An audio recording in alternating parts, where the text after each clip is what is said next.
ఇవాళ ఎన్టీఆర్ భరోసా pensions distribute చేస్తున్న కార్యక్రమంలో రాష్ట్ర వ్యాప్తంగా జరుగుతున్న ఈ కార్యక్రమంలో కాకినాడ జిల్లాకు సంబంధించి మనం ఇవాళ ఈ గొల్లప్రోలు మండలంలో పిఠాపురం నియోజకవర్గంలో ఈ కార్యక్రమం చేసుకోవటం, దీనికి విచ్చేసిన మన ప్రియతమ నాయకులు honourable deputy chief minister and minister for environment, science and technology and panchayat Raj Shri Konidela Pavan Kalyan గారికి మై హార్టీ వెల్కమ్ సార్.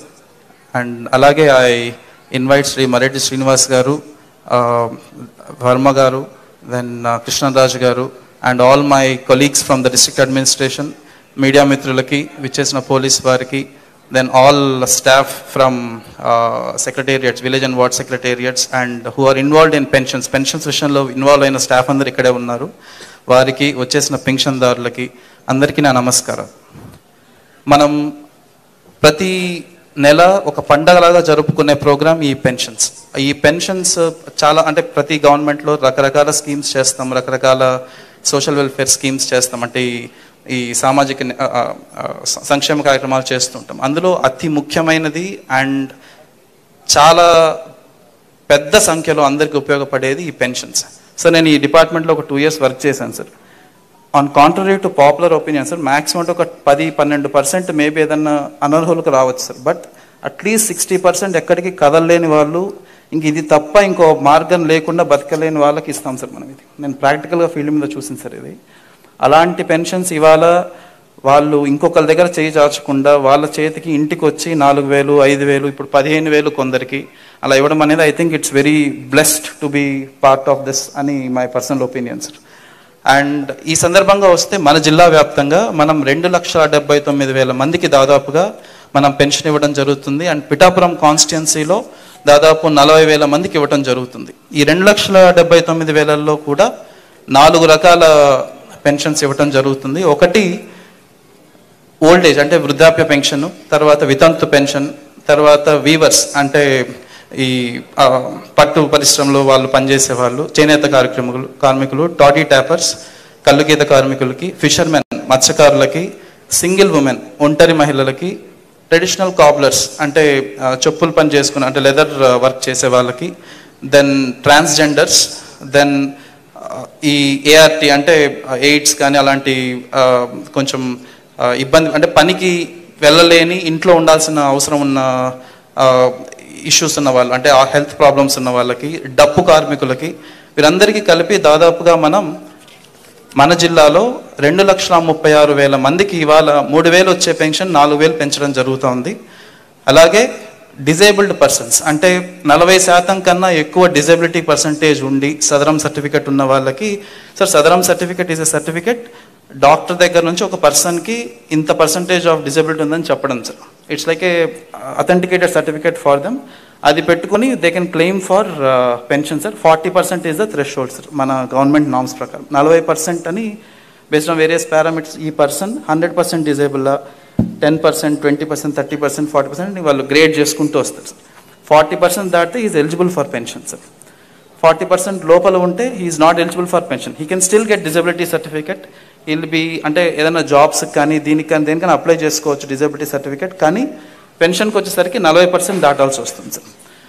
అది మెడికల్ డిపార్ట్మెంట్ చేసే ప్రక్రియ సార్. ఒక టీమ్ ఆఫ్ డాక్టర్స్ కూర్చొని ఆర్థో అంటే కాళ్ళకు సంబంధించి కీళ్ళకు సంబంధించి ఆర్థోపెడిషన్ చూస్తారు, కొన్ని ఈఎన్టీ సంబంధించి ఉంటాయి, రకరకాల స్పెషాలిటీ సంబంధించి డాక్టర్స్ చూసి ఒక పర్సంటేజ్ నిర్ధారిస్తాం సార్. సో అలాగా డిజబిలిటీ పెన్షన్స్ ఈరోజు 3,000 నుంచి 6,000 చేయడం జరుగుతుంది.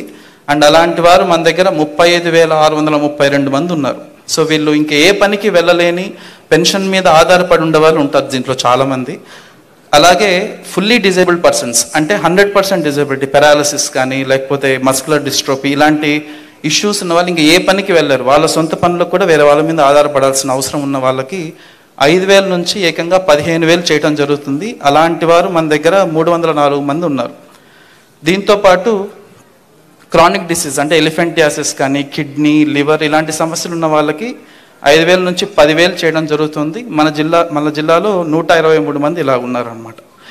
సో ఇలా రకరకాల కేటగిరీస్ వాళ్ళ అవసరాలు గుర్తించి వారికి ఎంత మనీ వాళ్ళకి పెన్షన్ రూపంలో ఇస్తే వాళ్ళ అవసరాలకి ఇంకెవరి మీద ఆధారపడకూడదన్న ముఖ్య ఉద్దేశంతో ఇవాళ గవర్నమెంట్ వైపు నుంచి మనం ఈ పెన్షన్ ఎన్హాన్స్ చేసి అంటే పెంపుదల చేసి ఇవ్వడం జరుగుతోంది. ఇందులో మనం ముఖ్యంగా గమనించాల్సింది ఏప్రిల్, మే, జూన్ నెలలకు సంబంధించి ఒక 1000 రూపాయలు అడిషనల్గా ఇస్తున్నాం కాబట్టి 3000, 4000 అవుతా ఉంది కాబట్టి ఆ 3 నెలలకి సంబంధించి 3000 రూపాయలు ప్లస్ ఈ నెల ఇవ్వాల్సిన జూలై పెన్షన్ ఇవ్వాల్సిన 4000. సో ఒకటి అంతా కలిపి 7000 ఇవ్వటం జరుగుతుంది ఇవాళ ఈ పెన్షన్దారులకి. ఈ సందర్భంగా డిస్ట్రిక్ట్ అడ్మినిస్ట్రేషన్ అంటే జిల్లా అధికారుల వైపు నుంచి నేను చెప్పదలుచుకుంది ఏంటంటే, రకరకాల సిస్టమ్స్ వాడి అంటే ముందున్న సిస్టమ్ అంటే సర్వే విషయంలో కానీ ఒక్కొక్కరికి ఎంత ఆస్తుందని కానీ ఇలా రకరకాల క్రైటీరియా వాడి ఒక ఎలిజిబిలిటీ డిసైడ్ చేయడం జరుగుతుంది sir. If I'm a pensioner నేను అప్లికేషన్ పెట్టుకుంటే నేను ఒక 6 స్టెప్స్లో నన్ను ఎవాల్యుయేట్ చేస్తారు సార్. నాకు కారు ఉంటే ఐఎమ్ ఇన్ఎలిజిబుల్, నాకు land more than 10 acres of dry land ఉంటే ఐఎమ్ ఇన్ఎలిజిబుల్, అలాగే నాకు గవర్నమెంట్ ఉద్యోగం ఉంటే ఐఎమ్ ఇన్ఎలిజిబుల్. ఇలా ఒక 6 కేటగిరీస్ ఉన్నాయి సార్. హౌస్ అర్బన్ ఏరియాలో నాకు ఐ థింక్ 1000 square yards అనుకుంటా సార్, 1000 square yards దాటితే ఐఎమ్ ఇన్ఎలిజిబుల్. ఇలా ఒక 6-7 కేటగిరీస్ చూసుకొని వీళ్ళు ఫైనాన్షియల్లీ గవర్నమెంట్ మీద డిపెండెంట్ అయితే మాత్రమే పెన్షన్ ఇవ్వాలి అనేది మనకున్న గైడ్ లైన్ సార్. ఇప్పుడు కూడా మనం అదే వాడుతున్నాం సార్. బట్ దీంట్లో ఒక బేసిక్ ఇష్యూ ఎక్కడొస్తుందంటే సార్, నా పేరు మీద 10 ఎకరాలు ఉండొచ్చు, నేను ఆ ఇంట్లో పెద్ద కొడుకునైతే నాకు, నా కుటుంబానికి, నా తమ్ముడు కుటుంబానికి, నా చెల్లి కుటుంబానికి కూడా నా పేరు మీదనే ఉండొచ్చు సార్. కానీ 3 కుటుంబాలు నేను పోషించాలి. అక్కడ 10 ఉన్నా కూడా వాడు 3 ఎకరాలు చేస్తుంటాడు, నా చెల్లి 3 ఎకరాలు చేస్తుంటే నేను ఒక 4 ఎకరాలే చేస్తూ ఉంటాను. But I'm ineligible for pension. ఐడియల్గా ఏం జరగాలి, నా పేరు మీద 4 ఉండాలా, నా తమ్ముడి పేరు మీద 3 ఉండాలా, మా చెల్లి పేరు మీద 4 ఉండాలి. కానీ నేను పంచుకోలేదు, రకరకాల కారణాల వల్ల ఇంట్లో పంచుకోకపోవచ్చు. ఇలాగా రకరకాల కారణాల వల్ల కొందరు అర్హులైన వాళ్ళు కూడా ఈ పెన్షన్ సిస్టమ్ నుంచి బయట ఉండొచ్చు సార్. అది టెక్నికల్గా వాళ్ళు ఈ మార్పులు చేర్పులు చేసుకోకపోయి ఉండొచ్చు. నాకు మొన్నటిదాకా కారు ఉండొచ్చు, అప్పులు బాధపడలేక నేను అమ్మేసి ఉండొచ్చు సార్. బట్ సిస్టంలో నాకు కారు ఉందనే చూపిస్తుంది సార్ ఇప్పుడు కూడా. ఇలా రకరకాల టెక్నికాలిటీస్ వల్ల మనకు ప్రతి సోమవారం గ్రీవెన్స్కి అట్లీస్ట్ ఒక 10 మంది వచ్చి నాకు పెన్షన్ రావట్లేదు, నాకు ఇవ్వాలి అని అడిగే వాళ్ళు ఉంటారు. సో ఈ సందర్భంగా నేను చెప్పదలుచుకుంది అంటే, ప్రతి సోమవారం నెక్స్ట్ వీక్ నుంచి పిఠాపురంలో ఎవ్రీ ఆల్టర్నేటివ్ వీక్ నేను వచ్చి కూర్చుంటాం సార్ ఈ గ్రీవెన్స్ గురించి కూడా. సో ఎట్టి పరిస్థితుల్లో ఇలాంటి టెక్నికల్ ఇష్యూస్ వల్ల అంటే మీకు రావాల్సిన అర్హులుగా ఉన్న వాళ్ళకి ఇవ్వలేని పరిస్థితుల్లో ఏదైనా కారణాల చేత ఇవ్వలేకపోతే కూడా తెప్పించే బాధ్యత మేము తీసుకుంటాం. And we promise to you sir, అది ఓవర్ నెక్స్ట్ 3-4 months ఇంకా అలాంటి అర్హులు ఎవరు లేకుండా చూసే బాధ్యత మేము తీసుకుంటాం సార్. ఇంకేదైనా ఒకటి ఉన్నా మనం వెంటనే ఇంక్లూడ్ చేయడానికి మా వంతు మేము ప్రయత్నం చేస్తాం. మీ వైపు నుంచి మీరు చేయాల్సింది ఒకటే పని, కొంచెం ఓపిక చేసుకొని ఒకసారి గ్రీవెన్స్కి రావటము, మీకు సంబంధించిన కాగితాలు, ఆధార్ కార్డులు అలాంటివి తీసుకొని వస్తే దానికి సంబంధించి ప్రయత్నం చేస్తాం అన్నమాట.